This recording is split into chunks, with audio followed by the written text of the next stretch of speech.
कार्तिक मास महात्म 8वां अध्याय। हरे कृष्णा, राधे राधे। दैत्य राज जलंधर ने मेरा बड़ा आदर और सत्कार किया है और भक्ति से पूजन कर हंसकर कहने लगा, महाराज आपका कैसे आगमन हुआ, मुझे क्या आज्ञा है। मैंने कहा कि हे दैत्यराज, हम कैलाश गए थे, वहाँ पार्वती सहित शिव तथा उनका वहाँ का वैभव देखकर हम चकित हो गए कि संसार में और किसी का ऐसा वैभव नहीं होगा। ऐसा तर्क मन में लेकर तीनों लोकों में फिरते फिरते तुम्हारी याद आई और यहाँ आकर तुम्हारी सुख समृद्धि देखी और तुम्हारा वैभव शिव से और किसी से तो बहुत कम नहीं है, किंतु स्त्री रहित है। स्त्री आपके पास नहीं है, क्योंकि जटाजूट, गले में मुंडमाला, शमशान की भस्म लेपन करने वाले रोग रहित कामदेव के शत्रु शिव के पास स्त्री रूपी रतन पार्वती जैसी औरत है। वैसी आपके पास यदि कितनी ही अप्सराएं और नाग कन्याएं हों, परंतु पार्वती की तुलना कोई भी नहीं कर सकती।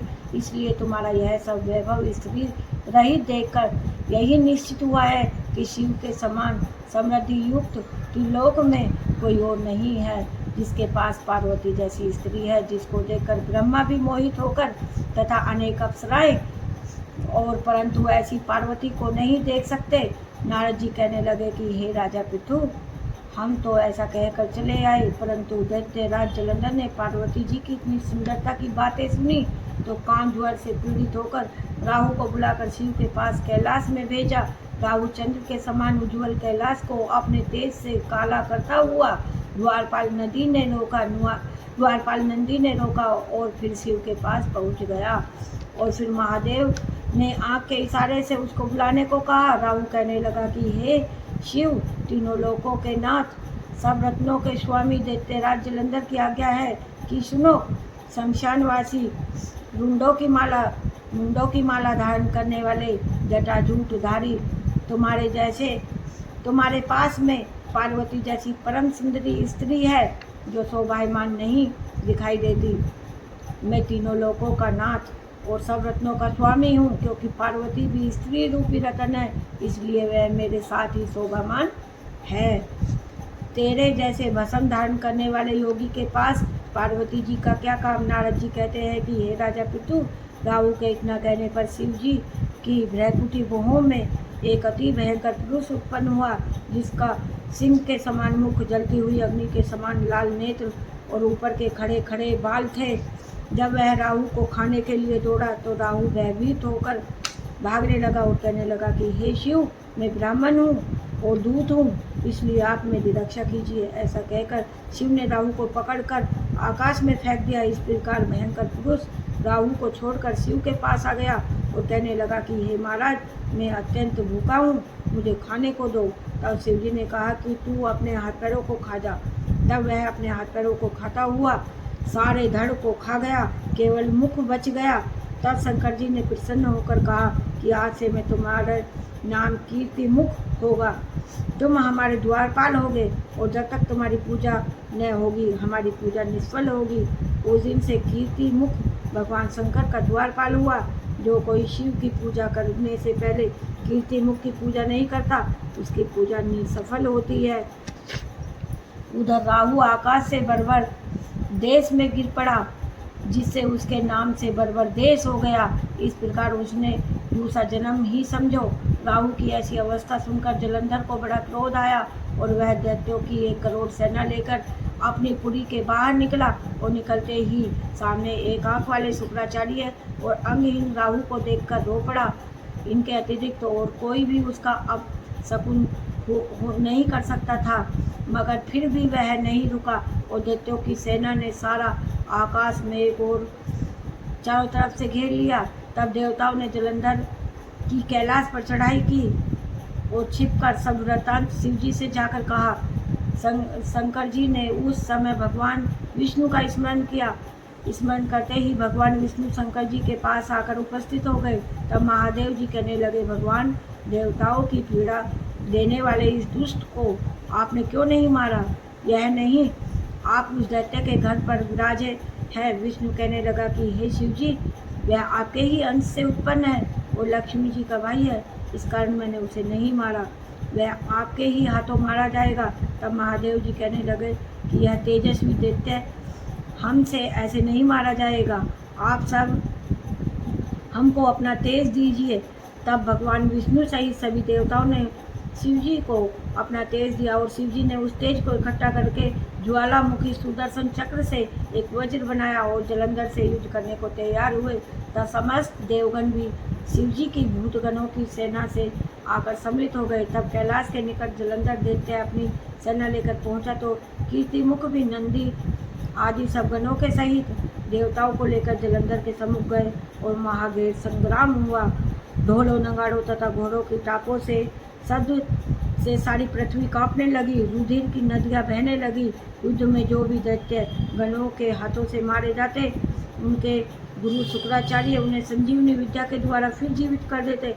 ऐसा देखकर सब भूत आदि गण डर कर शिव जी के पास भागकर आ गए और सारा वृत्तांत उनको कहकर सुना दिया। तब शिव जी ने अपने मुख से महाभयंकर ताज जंगा कंदरा के समान ज्वालामुखी एक कन्या उत्पन्न की। वह कन्या राक्षसों को खाती हुई शुक्राचार्य को उठाकर एक दिन अलोप हो गई। तब दैत्यों को शिवगण बुरी तरह से मारने लगे। शिवगणों के प्रहार से घबरा कर दैत्य रण से इधर उधर भागने लगे। दैत्य सेना को इस प्रकार भागते हुए देखकर जलंधर के सेनापति शुंभ निशुंभ तथा कालनेमी आगे आए। इन तीनों महाबली दैत्यों ने घोर युद्ध करके आकाश को वानों से टिड्डी दल की तरह ढक लिया और गणों को मारने लगे। यह दशा देखकर सेना डर के मारे भागने लगी। अपनी सेना को भागते देख नंदी, गणेश और कार्तिकेय तीनों ने मिलकर कालनेमी शुंभ निशुंभ को रोका और युद्ध करने लगे। कालनेमी और शुंभ निशुंभ दोनों ने गणेश जी को घायल कर दिया। तब गणेश जी की सहायता से वीरभद्र दौड़े और पीछे पीछे कूसमांडा, भैरव, वेताल, पिशाच, योगिनी, सांकानी आदि सब दौड़ पड़े। इनकी गर्जना से किलकिलाहट शब्द की सारी से ऐसी पृथ्वी कांपने लगी कि दैत्य को सब नष्ट कर देंगे। तब निशुंभ और कार्तिकेय ने मोर को घायल कर दिया।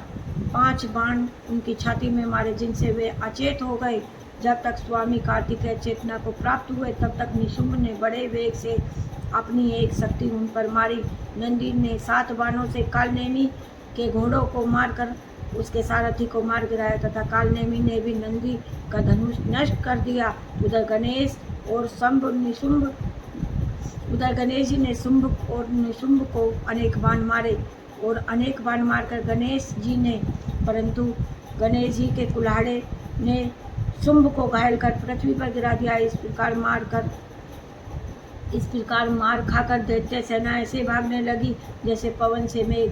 अपनी सेना को इस प्रकार भागती देखकर उनकी ऊंची पताका के पथ पर बैठकर जलंधर दैत्य गणों से सम्मुख आया और आते ही गणेश, नंदी, कार्तिकेय को बाणों से घायल देकर पृथ्वी पर गिर पड़ा। तब वीरभद्र ने अनेक बाण जलंधर को मारे और उसके रथ की पताका को काट दिया। तब जलंधर ने क्रोध कर अपना परिघ वीरभद्र पर दे मारा। वीरभद्र मुख से रुधिर गिराते हुए मुंह चखाकर पृथ्वी पर गिर पड़ा। अपने सेनापतियों की यह हालत देखकर गण सारे डर के मारे भागने लगे और शिव जी ने सारा वृत्तांत जाकर सुनाया। अपनी सेना की दुर्दशा देखकर स्वयं शिव जी बैल पर सवार होकर युद्ध में आए। शिव जी को युद्ध के मैदान में देखकर उनकी सेना भी वापस रण में आई। शिव जी ने आते ही अनेक बाण मारकर दैत्य सेना को मार भगाया। दैत्य सेना इस प्रकार भागने लगी कि कार्तिकेय मास के व्रत के प्रताप से सब पाप भाग गए। तब शिव जी के अनेक बाणों की खड्गों से सिर काट गिराया और त्रिशूल से बलाहक के सिर के 2 टुकड़े कर दिए और पास में घसकर को बांधकर पृथ्वी में गिरा दिया।